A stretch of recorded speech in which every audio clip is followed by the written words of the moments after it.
Сегодня праздник у девчат, сегодня будут танцы, и щеки девушек горят, с утра горят румянцем.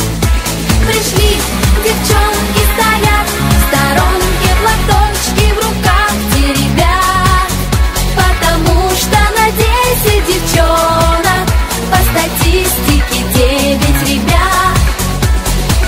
А парни важности полны, придирчивы ужасно, и остаются вдоль стены